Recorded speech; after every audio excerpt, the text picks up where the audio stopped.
Okay, so I guess I had to make a bit of a part two because the first one was cut off really quickly. What I'm gonna do is actually no, I'm gonna make one video here. So I did the exposure. I'm in the beginning parts of the exposure. I don't want to do it. Full disclosure, I did eat a little bit before because I forgot I was gonna make this video because I kind of got hungry. Like, I don't know, I just forgot I was gonna make this video. So my anxiety right now is, it's high. I said 70, but that was in the previous video that obviously we weren't working with. Right now, if I had to say, it's, I feel it. It's, I don't know. It's low right now, so, but it's kind of high. So I want to say like 70, 75. So first thing I should do is maybe try a soft food like the bread, right? Because with choking phobia, you need to work your way up to harder and harder foods. So here's a piece of bread. And the thought, of course, is like, I will choke. It will somehow, no one will be able to help me. I'm home alone right now. That's a response I'm actually not supposed to be thinking about, or supposed to desensitize myself to that. Like many people eat home alone, and it's rudimentary. It's something people do. People choke, but as long as you chew your food and everything, it'll be okay. So I'll try a little bit.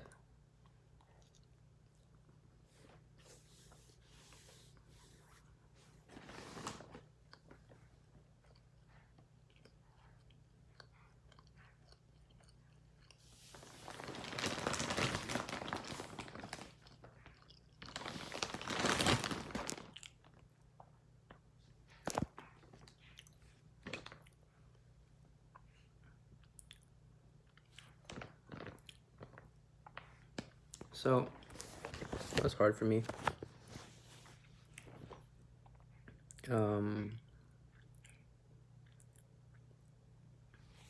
Sorry, I'm not talking so much. I'm just trying to sit with the exposure, I'm supposed to feel my anxiety, fully. So maybe it would help.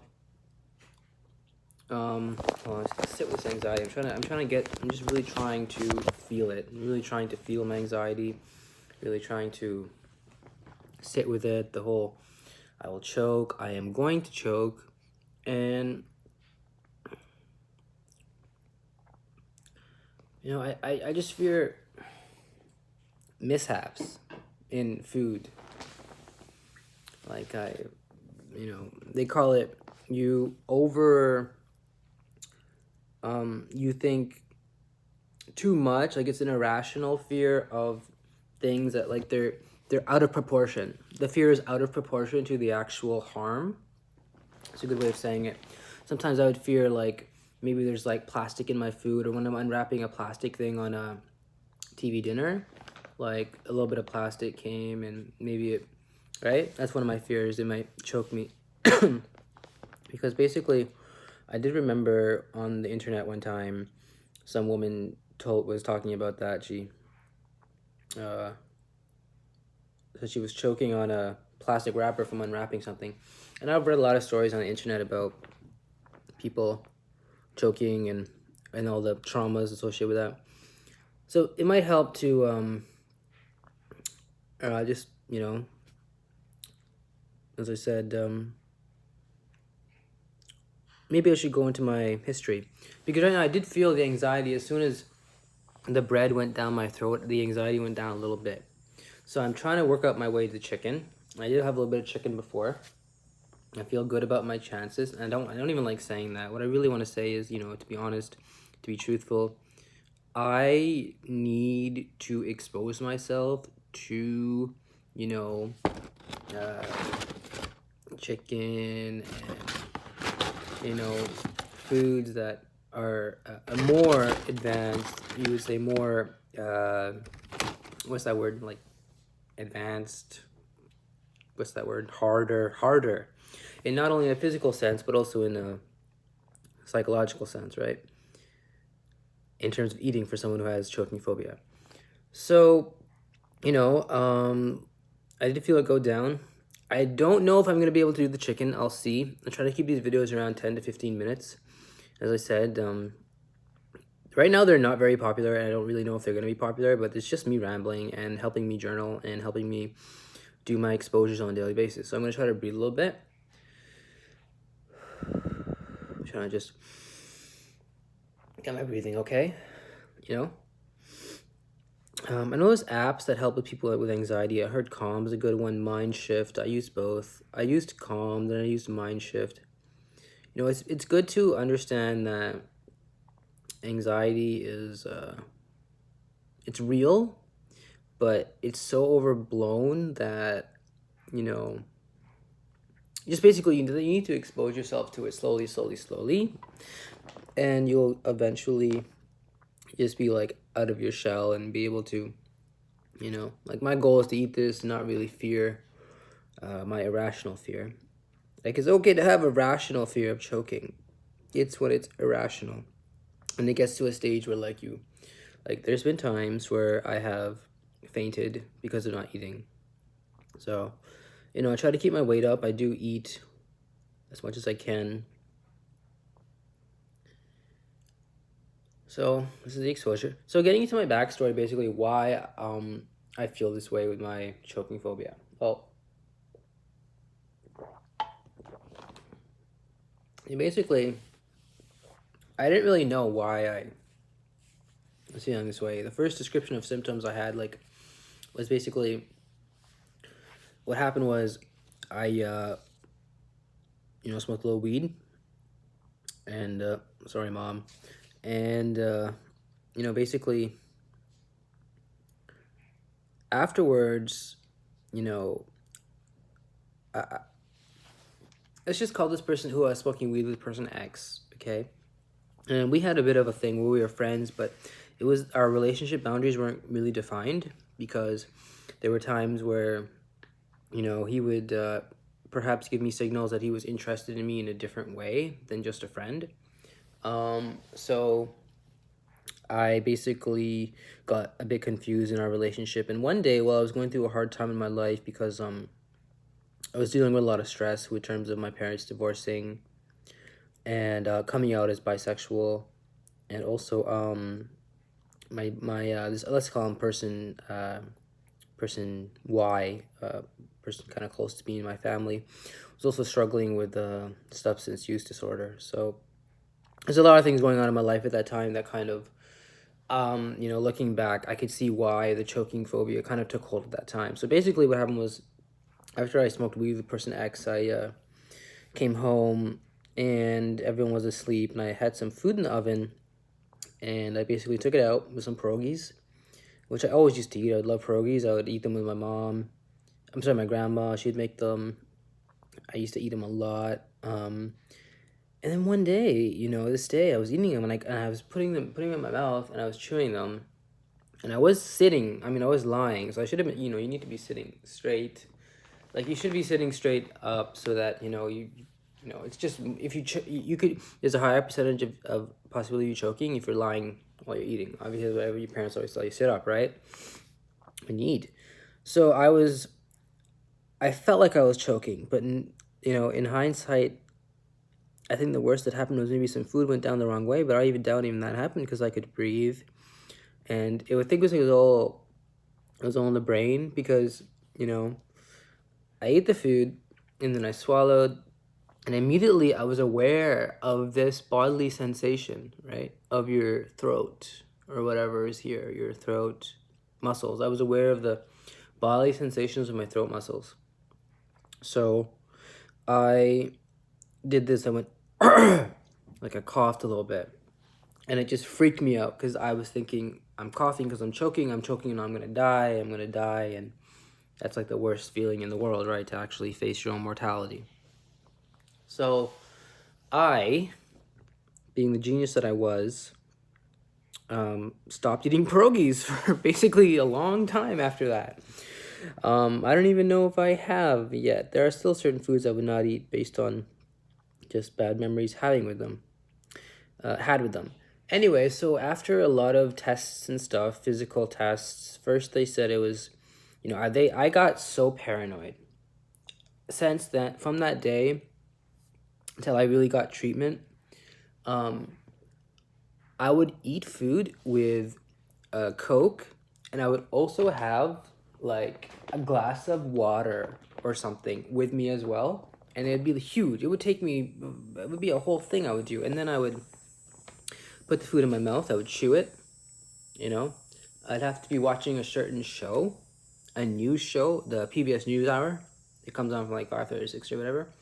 And I would, after I've gotten ready for the day, I'm kind of like, it's like my ritual to do, kind of my thing. I would put the food in my mouth, chew it, and then before I swallow, I would actually drink something to kind of like, ensure that the food's gonna go down right.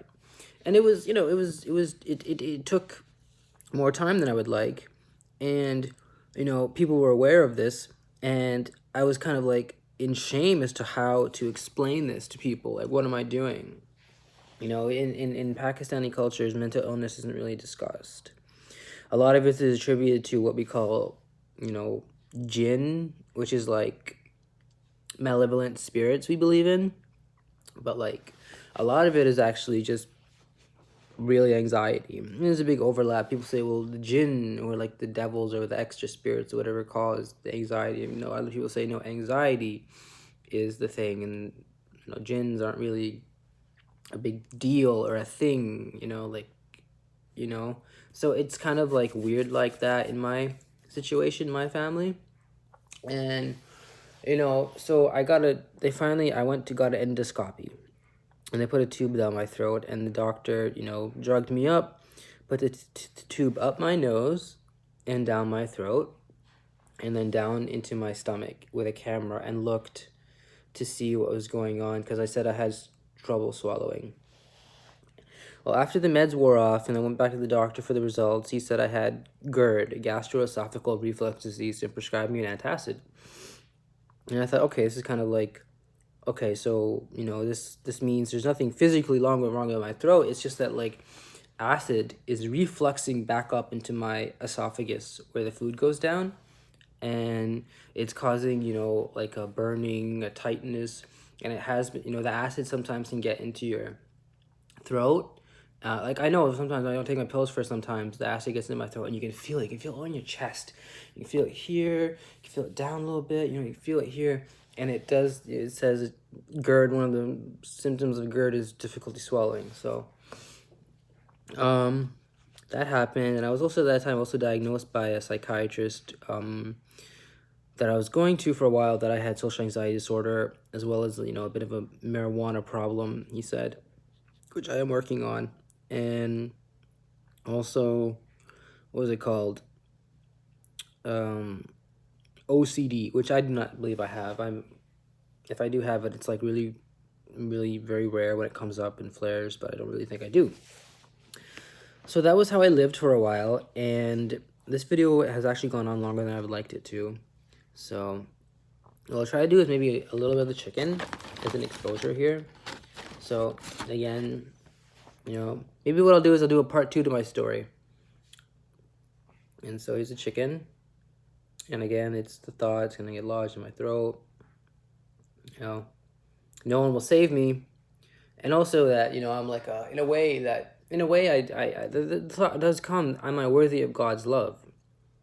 Because of my, does God love me in a way? Okay, great, now I'm getting teary-eyed. I don't know what's going on. Anyway, let me just focus for a second on this. Okay, and do this exposure.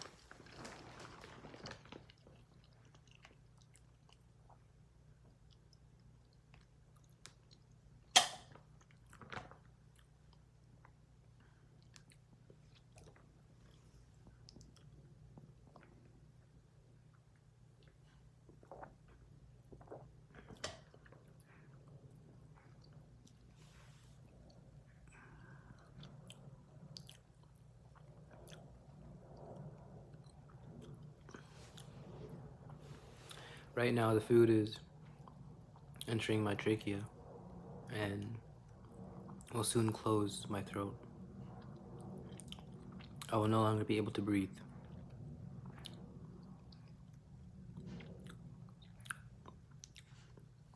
So you see how when you say the thought, when you do the exposure and sit with it for a while, you actually realize how irrational the thought is. Because then my thought goes to, well, you didn't choke, but maybe you could still. There's a little bit of chicken still in your throat, or like a tiny piece of chicken could probably go down the wrong way and choke you. And you realize how irrational it is, because it went from I'm going to choke on that piece I put in my mouth in the beginning to just making no sense. Imagine if someone said that to you. Someone said to you, hey man, you're going to choke on this piece of chicken. And then after you eat it, well, a little bit of the chicken, little bits of the chicken are still in your teeth. Let's say after, you eat the chicken, maybe like, you're gonna choke on the little piece of chicken in between your teeth. Like, no one would say that to you because it's irrational. It wouldn't make any sense. This guy up here, people with OCPD and anxiety disorders, somehow we just fear more, and that's what our brain tells us. So we need to combat that negative self-talk, right? Again, man, it's really important to breathe, to be in your anxiety, not avoiding it, not getting away from it, not getting scared of it, but actually, doing the hard work of every day, like doing it. So of course, people are new to my channel. I do try to make videos every week about my exposures, about anxiety, about my backstory, and about, I don't know, maybe some other stuff. But this video's getting long. I don't even know if I can upload it, but this is what I'm doing. And before, I forgot, I should have told you my anxiety level before and after. So I'm going to record, which I didn't do, but I know it was higher and then it went lower. It's kind of, you just get into this rhythm where you realize it's higher and it will get lower, but you need to write down the number. So I wrote 75 in the beginning, and then